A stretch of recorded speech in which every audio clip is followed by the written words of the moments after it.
offenses, come to judge the quick and the dead. I believe in the Holy Spirit, the Church Universal, the communion of saints, the forgiveness of sins, the resurrection of the body, and the life everlasting. Amen. Father, that we come this morning to bow our heads on our heart. Thank you, dear God, for the many blessings that thou hast overcome. Father God, I just want to thank you for letting us be to the house of worship one more time. Thank you, Heavenly Father, for this day. And then, Father, we come to study your word today, Father. I pray that we'll be able to understand the word and we might apply it in our daily life. And just continue to have mercy upon us. Dear Father, go with the sick and sit in. Go with them, let them know. Touch their heart and body, they feel better. Dear Father, go with leadership today. Give us that discerning spirit that do the right thing for your people. And just continue to be willing to have mercy upon us. These are the blessings I saw in Jesus' name. Amen. Amen. Our servant, Father, which art in heaven, hallowed be thy name, thy kingdom come, the will be done on earth as it is in heaven. Give us this day our daily bread, and forgive us our trespasses, give those that trespass against us. Lead us not into temptation, but deliver us from evil. For thine is the kingdom, the power, and the glory forever. Amen. Amen. You may be seated.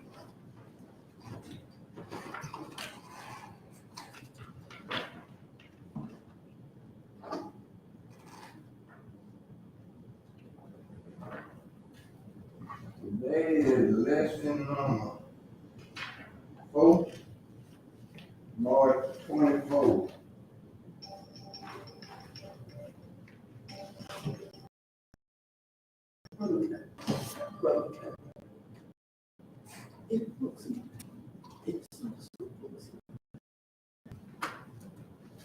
March 24th, 2024.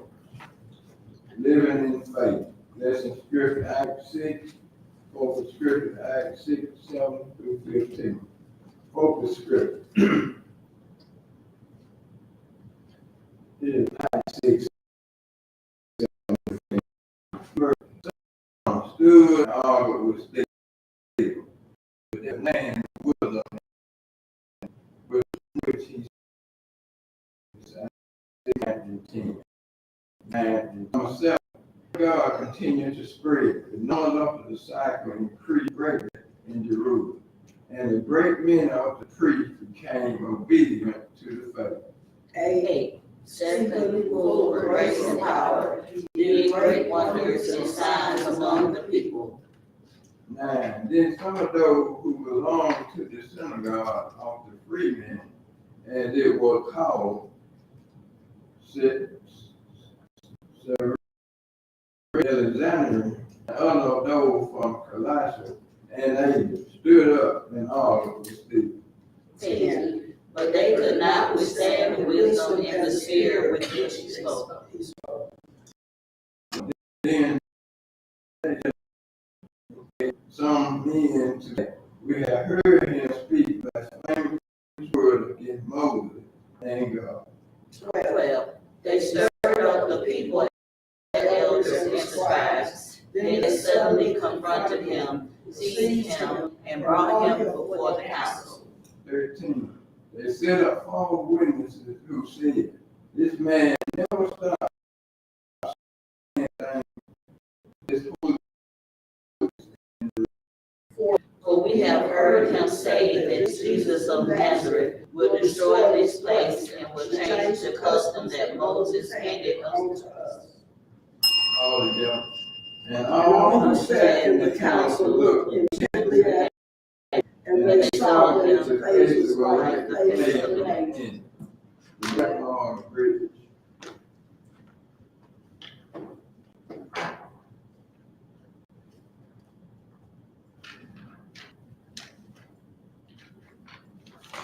And God spoke all these words, saying, I'm the Lord thy God who brought thee out of the land of Egypt, out of the house of bondage, thou shalt have no other God before me.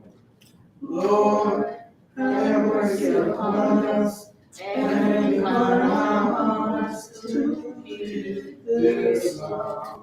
Hear what Christ our Savior. Thou shalt love the Lord thy God, love thy heart, with all thy soul, with all thy mind. This is the first and great commandment. And the second like unto it, thou shalt love thy neighbor as thyself. On these two commandments hang all the law and the prophets.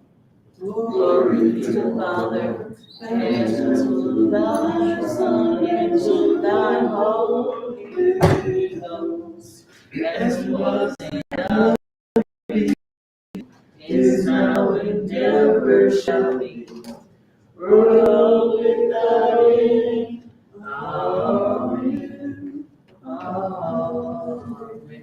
Hey, teacher, we're gonna take the class.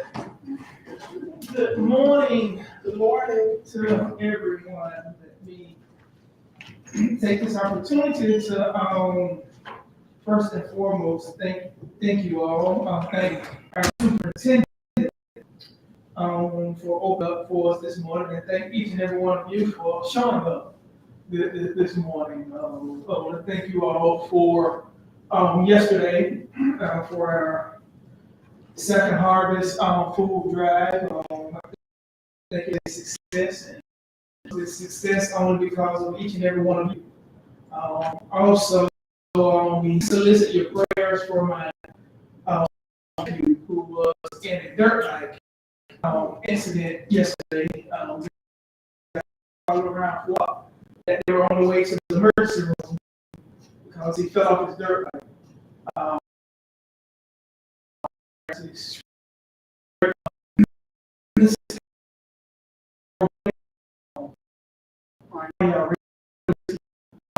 Years old, but I had to get stitches, 6 stitches right here. I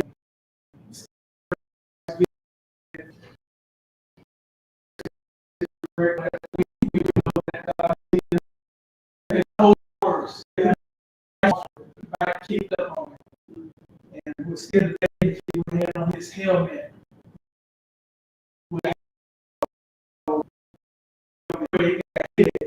Probably got hit through the head. So, but we thank you for prayers, as well as all others, whatever they're going through. So, I'm substitute teaching this morning.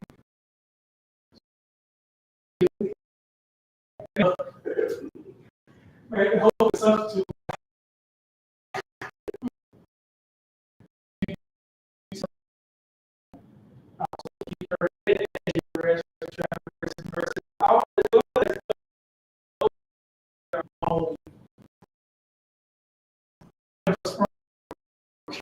We actually keep them in prayer as well. This week, we're not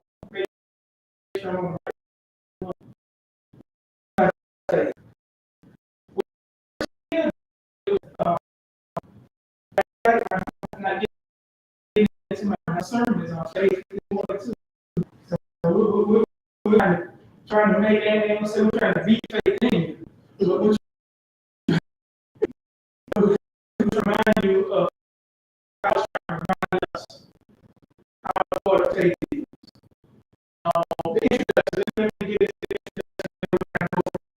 The message scripture has all the elements of Christian's faith around the world.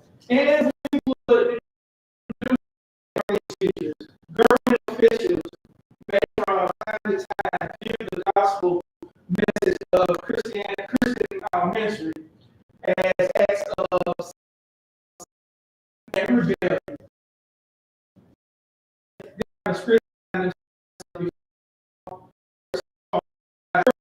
for nothing and share the love of Jesus Christ. The events surrounding the HB gave a graphic of the risk of Christian ministry. Yet, what it is most is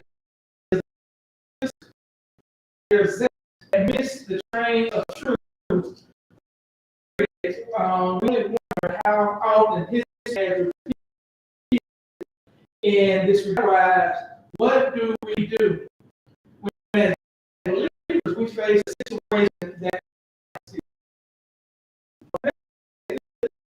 before I get the introduction, is there I just hear now.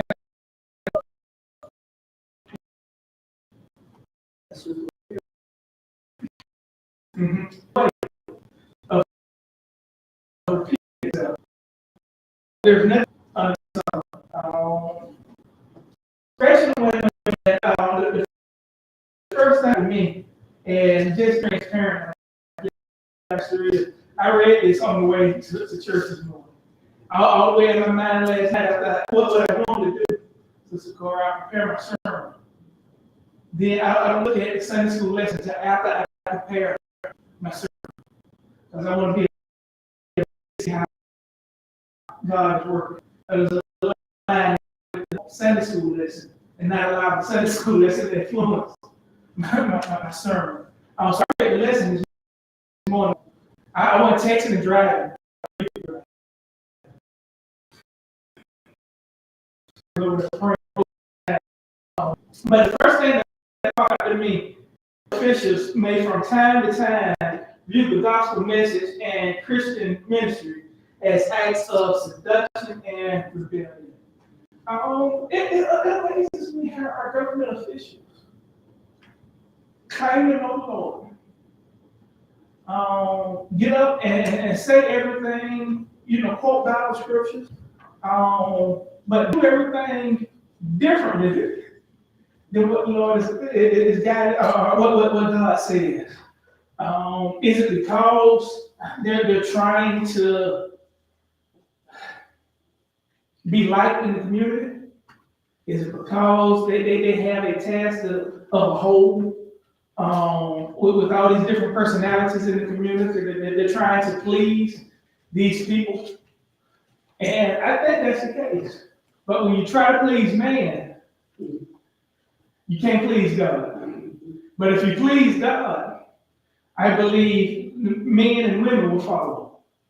But we do use scripture for our own seduction, to seduce people, in what we want. And because we got to think about seduction, doesn't only happen in the bedroom. We say we entice people outside the bedroom. We use seduction when it comes to matters of sexual encounters, but we can seduce people, and they got to be nothing sexual about it. Our politicians do that. But the other thing that happens is that when this happens, Christians find themselves before the law courts or otherwise persecuted for doing nothing more than sharing the love of Jesus Christ. It's one thing to be persecuted when you know you've done wrong and you claim you've done right. But it's another one that know you're right and still be persecuted for something that people are claiming you did, and good doggone well you didn't do it. That's where Stephen finds himself at. He finds himself in a situation where all he was doing the work of the Lord, being faithful in the Lord, and yet instead here comes some people that, as the Bible says, and we'll get into the Bible story, it says, as the key verse says, some stood up and arranged argue with Stephen, but they could not withstand the wisdom and the spirit with which he spoke. Every now and then, they say you shouldn't argue with a fool. Because when you start arguing, nobody's going to know who's the smart. I don't think Stephen argued with them. He just allowed his intellect to outshine their argument. And can I tell you, when people realize they are lost, when people realize that other people realize that they're not as smart as they thought they were, because of someone else, they're going to be out to get you in. A lot of us, it ain't that we've done anything wrong to nobody.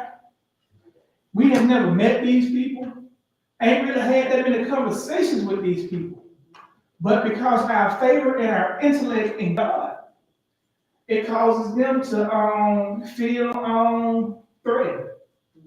cause them to feel they're insecure in their walk. And I think Deion Sanders said, don't let my security, don't let my son affect your insecurity. So we got to realize that all of us got some insecure ways about us. Let's be honest. All of us are insecure about something that something within us, whether it's body, whether it's looks, whether it's clothes, whether it's speech, whether it's eyesight, whether it's something. We all have that insecurities. And when we stand beside somebody that is secure in what we're insecure in, our insecurities kick in. And they ain't even did that to us. If we're insecure about the clothes that we have on that day that we wear in church, let's just do it this way. We would say, you know, and I didn't want to wear this, but I'm going to wear it anyway because I was tired, I didn't wash, I had all this stuff going on that day, so I'm just going to put on this and I'm going to wear it. Then you sit beside somebody that just went to Macy's and bought a 3-piece suit or this amazing dress. You're going to say, well, let me back up. Not that we always have this thing with programs or stuff like that. What should I wear? What should I wear? Should I dress formal? Should I dress informal? Should I wear this or wear that? So you decide that you're going to be informal. You know, you're going to be comfortable that day. It look good. But you dressing down there, you walk in and somebody sit beside you with an evening gown or tuxedo. Right? The first thing you're going to do, watch it. You hadn't even walked in the building yet. You hadn't even walked in the church yet. You just pulled up and you just saw that one person. Now you're insecure about going in because now in your mind, you thinking everybody is like that. So it's just as quick as that. Our insecurities have a way of making, like the song that Hitter Boys had, mind playing tricks on you. Insecurities have a way of making your mind play tricks on you, right? So that's what Stephen is doing. The people's insecurity is playing tricks on them. Now they think they got to get Stephen. And the other thing I like, and a question I want to ask, but answer in your own time, is that last part. Likewise, what do we do when, as believers, we face situations that confront Stephen? What happens when you're trying to do your job, when you're trying to live so God can use you, and people are trying to confront you? But not only confront you, they're finding out how to tell lies on you. What do we do? What do we do? Do we do that, Stephen? And Stephen is kind of a hard case because we don't. Some people can't wrap their mind around how God can allow how God can allow his execution when he was being faithful to God. That's something that Christians fight with, and that's something that why some people don't want to be followers of Christ, because they think all bad things happen to followers of Christ. So what do we do when we face these situations? That's just a question that just ask yourself. If you want to answer it now, if you have a thought, you can. If not, I'm going to ask someone to start reading, telling the Bible story. Telling the Bible story. Verse 7 of the text highlights a feature of Luke's writing style: summary statements to show the prevailing conditions or the results of the certain actions. Verses 12 and 24 gives another example of this. This reminds us that the Acts does not give a full chronological report of all that was happening in the early church. Some verses are just summaries. To understand why the religious elite of Stephen's day felt offended and threatened by the Christian faith movement, we must follow the growth of Christ's followers. The group started with 120 members in Acts 1 and 15 and grew to over 8,000 by Acts 2 and 41 and 4 and 4. The movement was not only popular among ordinary people, but attracted priests and other influential people. This had to be a source of concern for the traditional religious leaders. Let's stop right there for a minute. Sister Diane, thank you for telling the Bible story. Is kind of long in some aspect. One of the first things that the author talks about is one of the reasons why the religious leaders were threatened is because they were losing members. You know, when something starts out and it starts out small, people don't really care about it. Mm-hmm. But when it starts gaining momentum and you start to see more people on that side than on your side, then when you really look, you realize the people that's on that side used to be on your side. And now you're at a point where you got to figure out how to get them back. But watch this, what we look at what they're doing and try to pick out what they're doing wrong in this situation. And instead of taking a self-examination of us. They started out with 120 members. Then by Acts 2, it was over 8,000. Well, I would, Sister Corey, you love to see you pull up at the church, and one Sunday is 15 members, then the next Sunday it's 120 members, then the next Sunday after that it's 8,000 members. That's quite the movement that happened. I was having a conversation with one of my employees, co-workers, about the city of Tallahassee. It seems like we can't keep people. It seems like certain departments are a revolving door. And I made a comment, I really think, and as management, and me being a part of the management team, because it's a reflection of me as manager with the city of Tallahassee too, we need to take a self-examination and stop trying to put blame on the people that are leaving, and instead of looking at us and why they're leaving. Sometimes you got to look at why something is wrong. You got to look at why something is failing. And sometimes you got to put yourself in that equation, or you got to remove your feelings out of the situation. Because if you put your feelings in it, more than likely you're trying to prevent your feelings from being hurt. So you're gonna project it on somebody else. That's what these people were doing. They had a source of concern for the traditional religious leaders. And watch this. I believe that's why some of our churches are hurting. Because we're still trying to stay with tradition, except in some of these younger generations. And I'm not going to say younger generations no more. I'm going to say those Christians that can adapt to change, and those churches that have people that can adapt to change are still growing. The churches that has these people that are stuck in their own way is the ones that's failing. Because we have, we always say we need to allow the youth to do more. We need to talk to the youth and all that. But there are some adults, some seasoned saints. I mean, maybe in their 60s, 70s, and 80s that have adapted. We got some seasoned saints, Sister Diane, in their 80s and 90s that probably will work an iPhone and work technology better than me. I've seen me and Sister Linda went to one of the conferences, the planning meeting, post-plan, it was one of them. They invited a preacher to preach that was, I think what it was, Sister Linda, 90 years old, and preached a sermon, Sister McChapel, Brother McChapel, I was upset, because he had more energy than me, and preached to the youth. And so it might have been CUIFC. 90 years old and preached a sermon that resonated with the youth. So we have people that are just to change.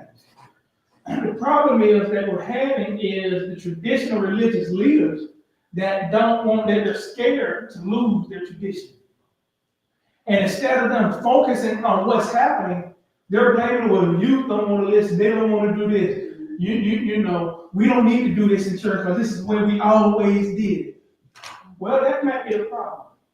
If the church had made a change in a program in 30 years, you're still doing the same program. There's nothing wrong with our order of service. Let's put that out there. Our order of service is what it is. I love our order of service. But if you had made changes in 40 years to the order of service every now and then, it's gonna be messed up.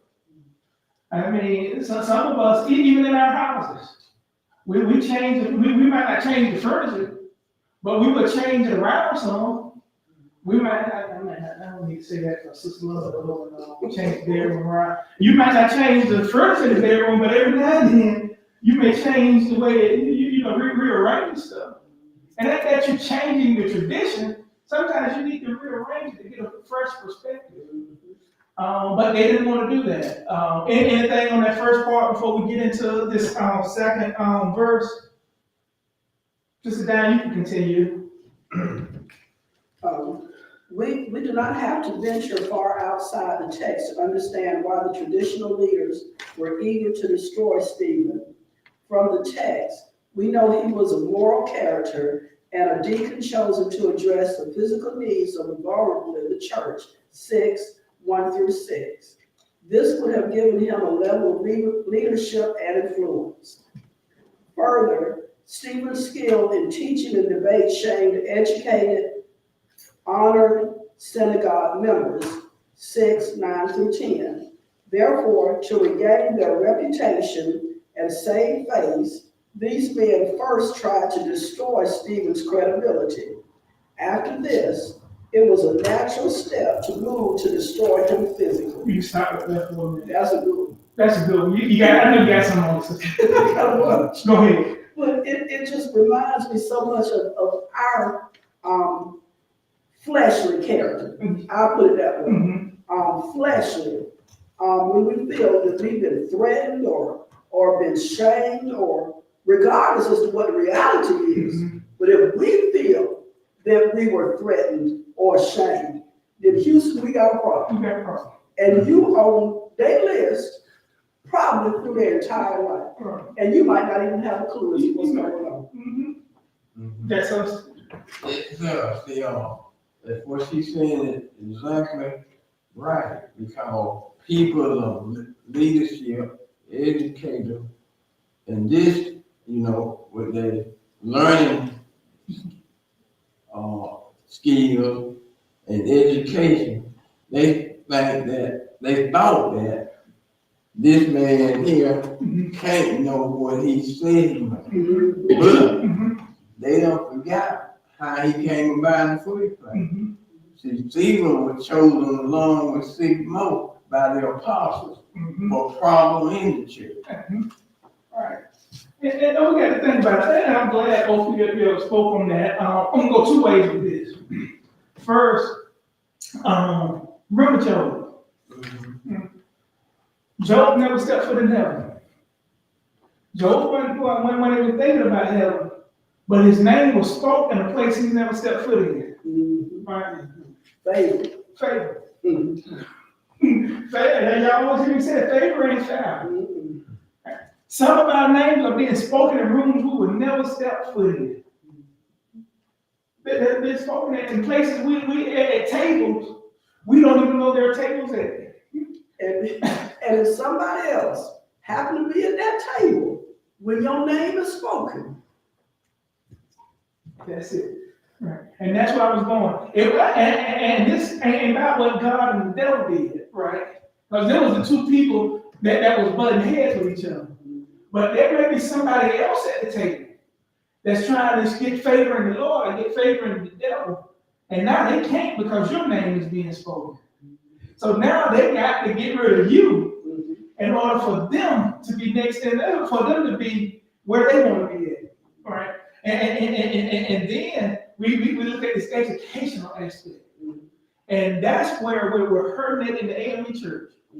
There's no doubt in my mind as I go through to get my master's degree, and I've made up my mind that I'm going to get my doctorate.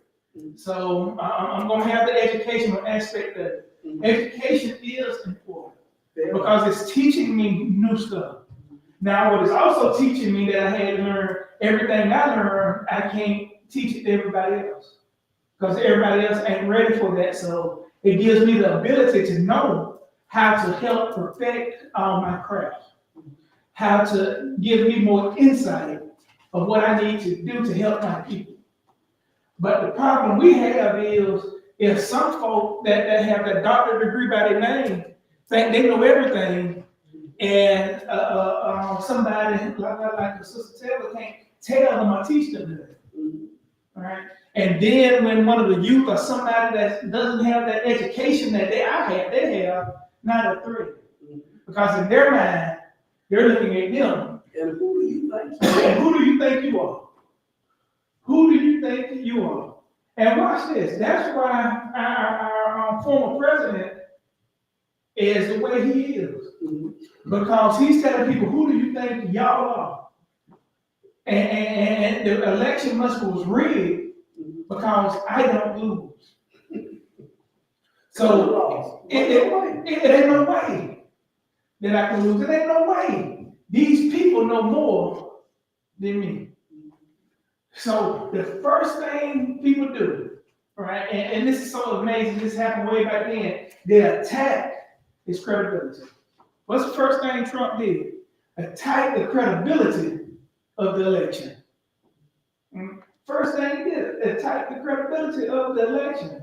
Then after he attacked the credibility of it, then he wanted to cause physical harm to those that he thought was in his way. And it's so amazing what's happening that the politicians are using the same playbook that evilness used in the Bible. And I'm not going to give the devil the credit for this, because some of us are just plain out evil. The devil ain't got nothing to do with it. It's just us. It's just us. It's just us. So the devil ain't got to do that. Right? If you're already a part of a team and you're running the playbook to perfection, the coach ain't got to get on you. Coach might talk to you just to make sure to pep you up. Some of us have been playing on the devil's side for so long. We're the Tom Brady of the devil's football team. We know the playbook. He allowed us to watch it. He allowed us to change the plays that he had called in. He allows us to audible when we see something, when we see something wrong. Some of us are playing on that. We've been on that song, Who's on the Lord's Side? You got to realize, every time you ask a question, who's on the Lord's side? That means somebody's got to be on what? The other side. Yeah. So people will attack your credibility. People will, after they try to attack your credibility, because it's one thing to attack your credibility, because when your credibility is gone, eventually you can get it back if you continue and do the works. Yeah. Right? But after they do that, they got to do something to shut you up.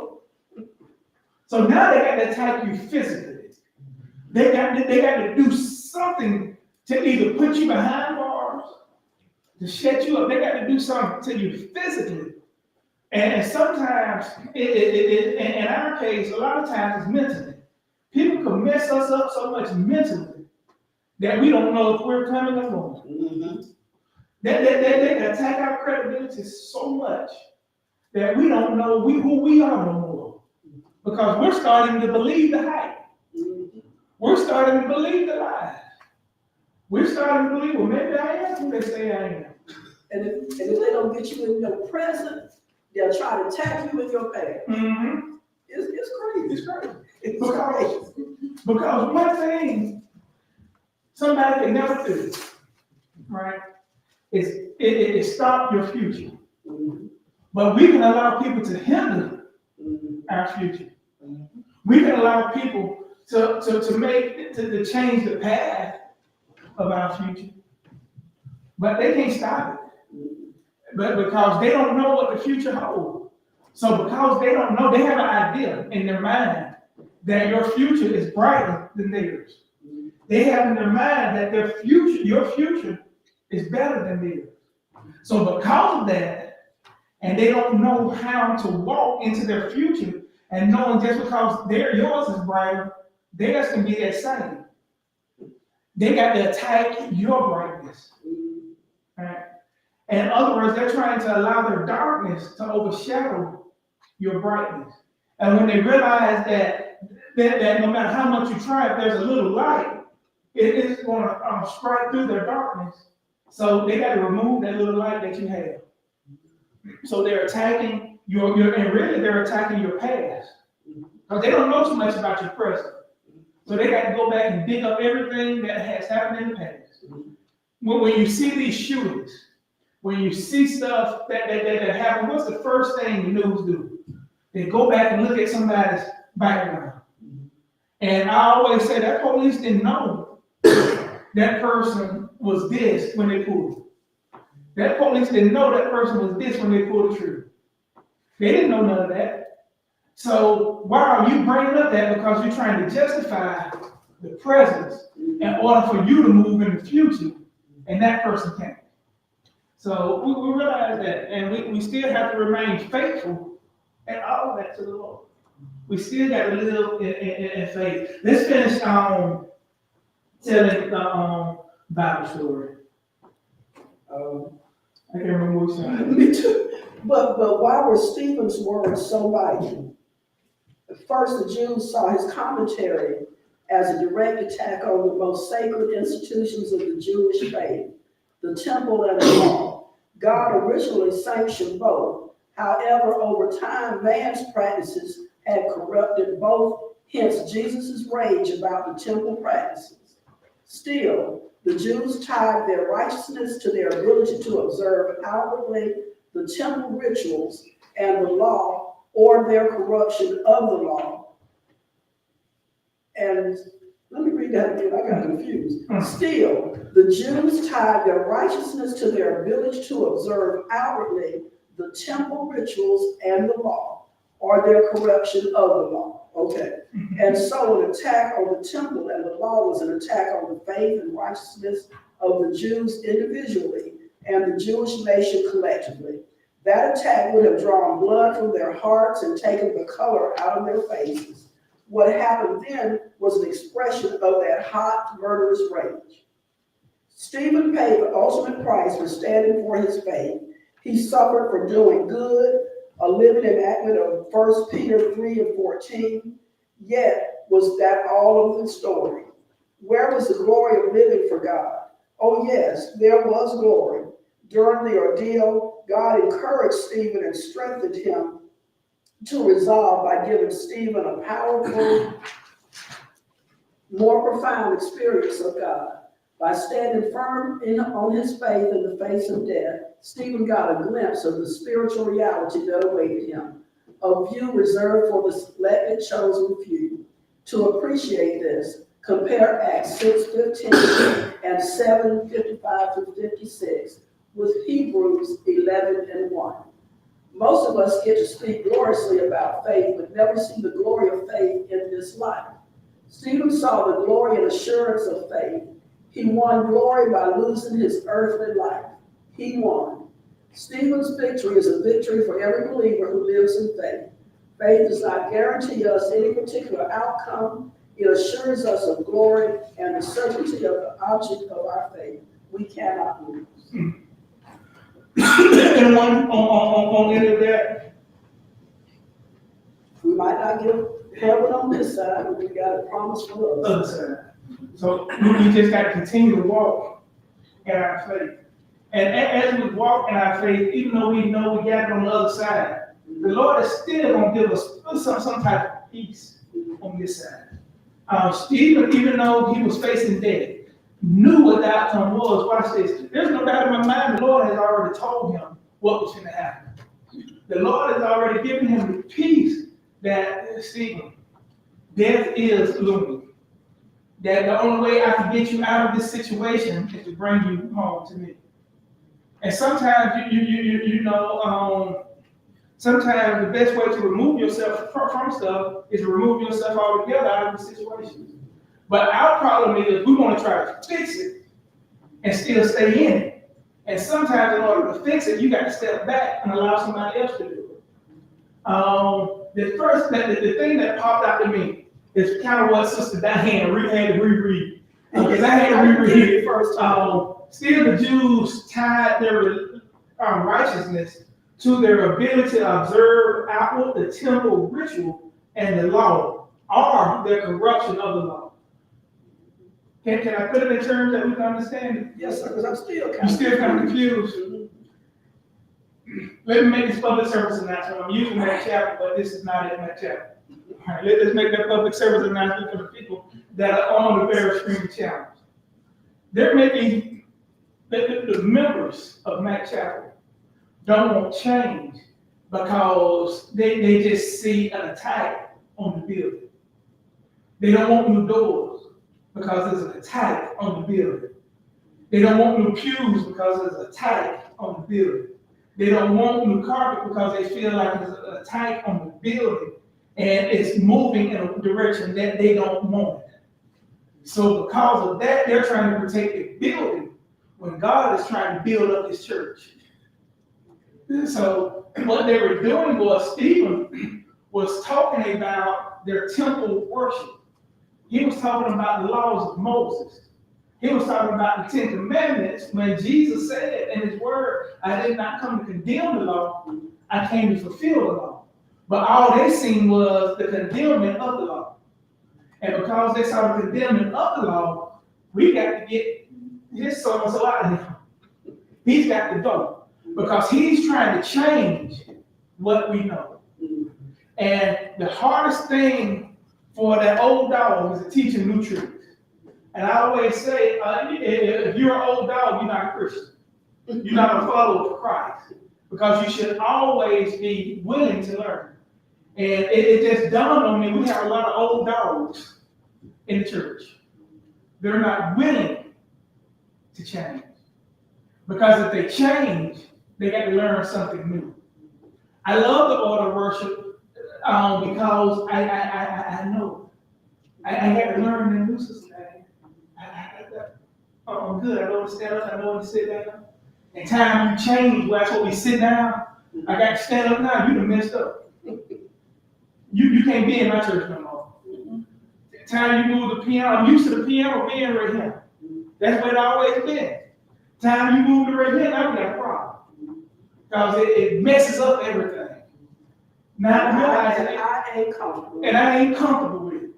And because I ain't comfortable with it, We ain't gonna do it. well, watch this. Before we not gonna do it, I got to find somebody else To do it the way I want it to be. to make sure I got somebody on my side.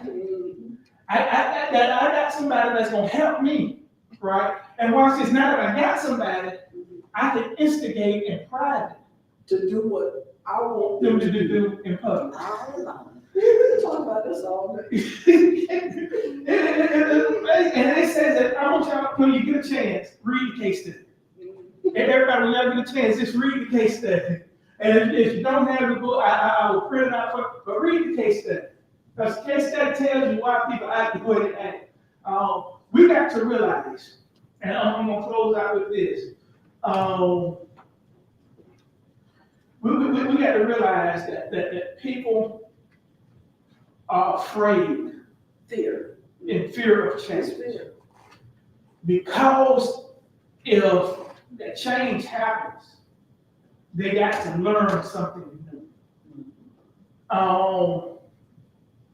Can I just come get transparent? I don't like that. The reason why I don't have an iPhone, reason why I don't have an Apple laptop is because if it breaks, I don't think I can fix it. So you want something you can master. I want something that I not that I can, I want something that's already mastered. If this tablet messes up in the middle of my preaching or teaching or my DJing, 9 times out of 10, I probably can fix it to get it to the point to where I can continue. I got to relearn Apple. I got to relearn the iPhone. Not that I can't do it, because I know I'm capable of doing it. I just don't want to. I just don't want to. I just don't want to. Same here. And watch this. And the difference is, because I have a choice, I don't have to. But what happens when these go away and everything goes to the iPhone? Everything goes to Apple. Or everything goes to something else. And everybody starting on the level playing field. And everybody starting on the level And playing I ain't field. on top. And I ain't on top no more. Now I got a problem. Because now I got to depend on somebody else. And this is my church.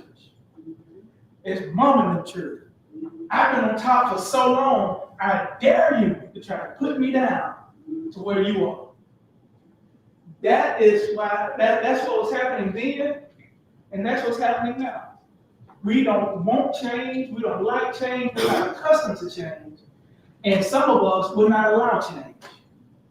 But watch this, while we're trying to fight against it, change is still happening.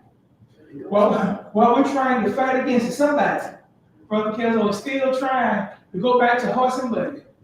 They don't want automobiles, but guess what? While they still trying to keep horse and buggy, they still may have their horse and buggy, but automobiles are all around. People are still trying to keep gas vehicles.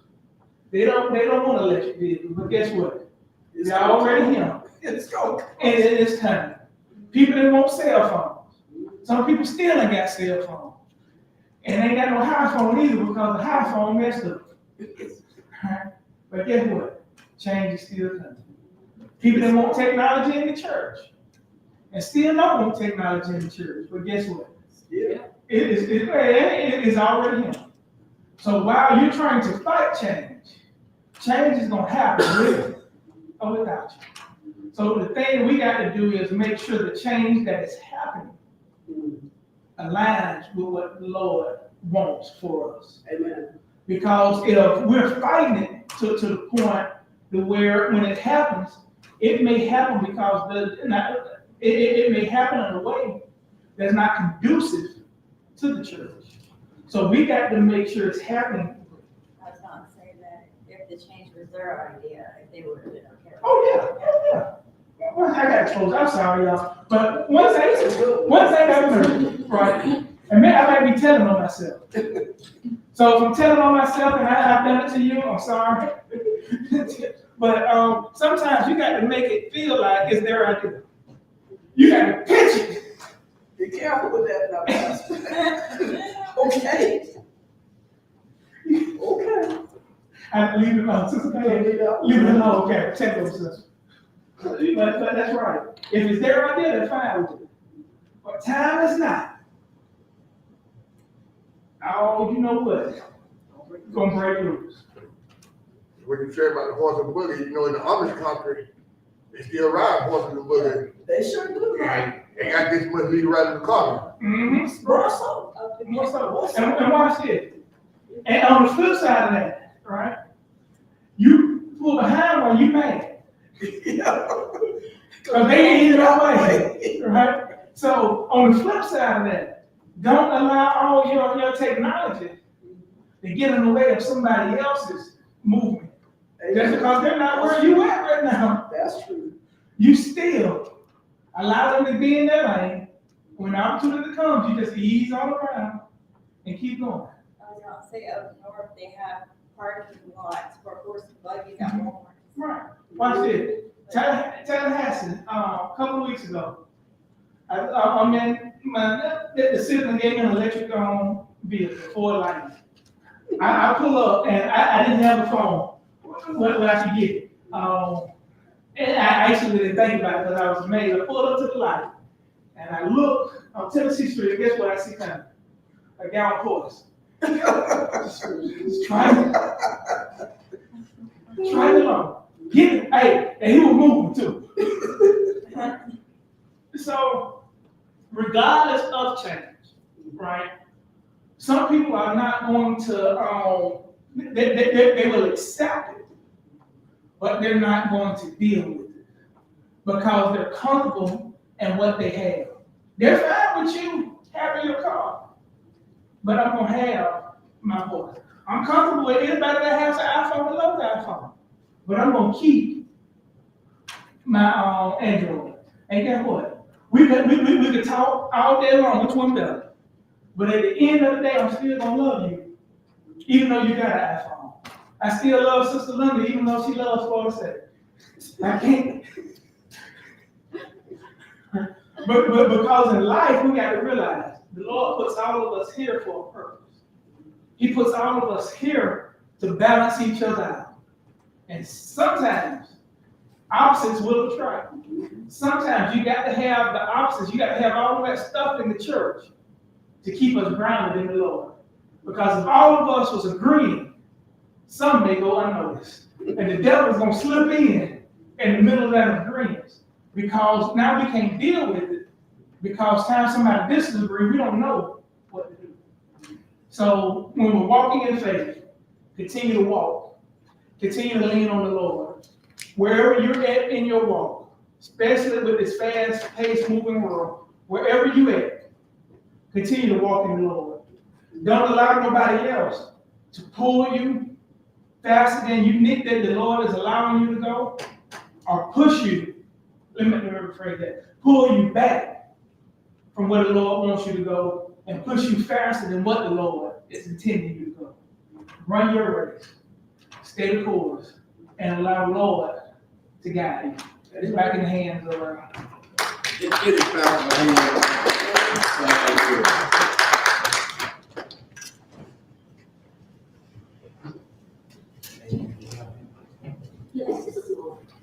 Yeah, the high point basically was talking about, living in faith and how Stephen was one of the first people, to speak up against his faith before the council.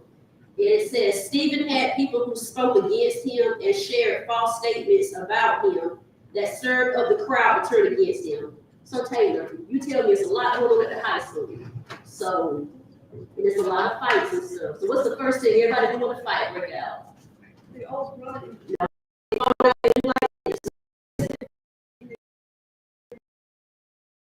I told you not to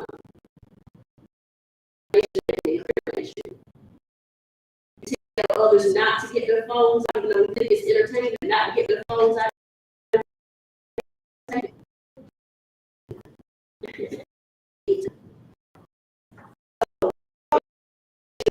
Would you tell them or would you?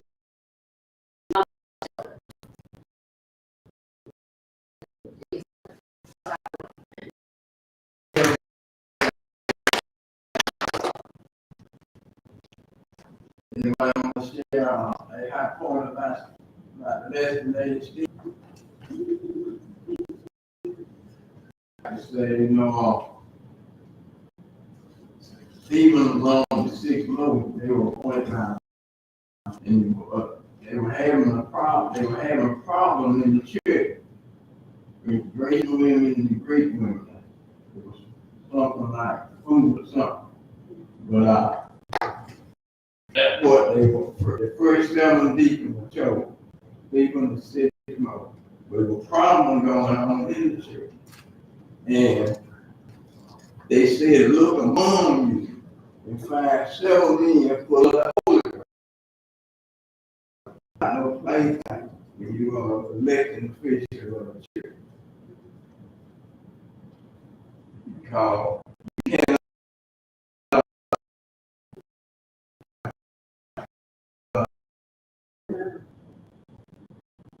So I think the church has gone away from that category.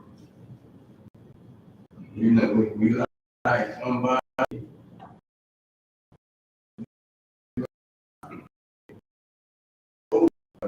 Read it for yourself, you can find it. Okay, y'all, we can move on. Brother Cal, I know we got to move on. I know we do. Stephen was the first. And because he was the first, you see what they did to him. Because I could cut you.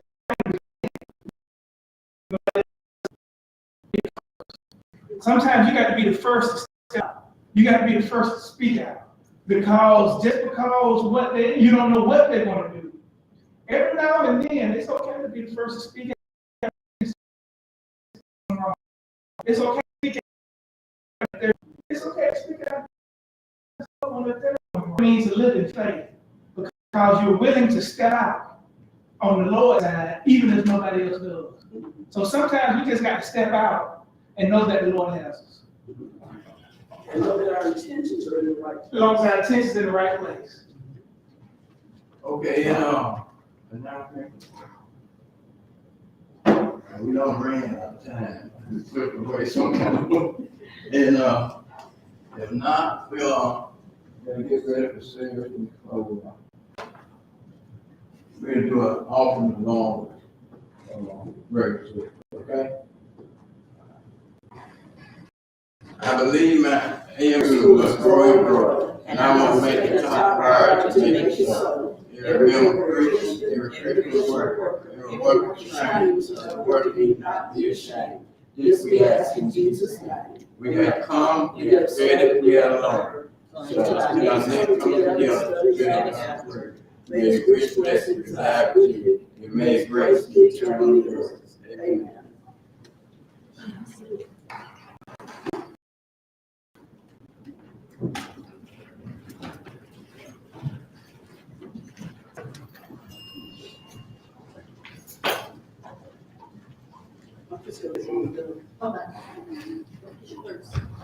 I got one.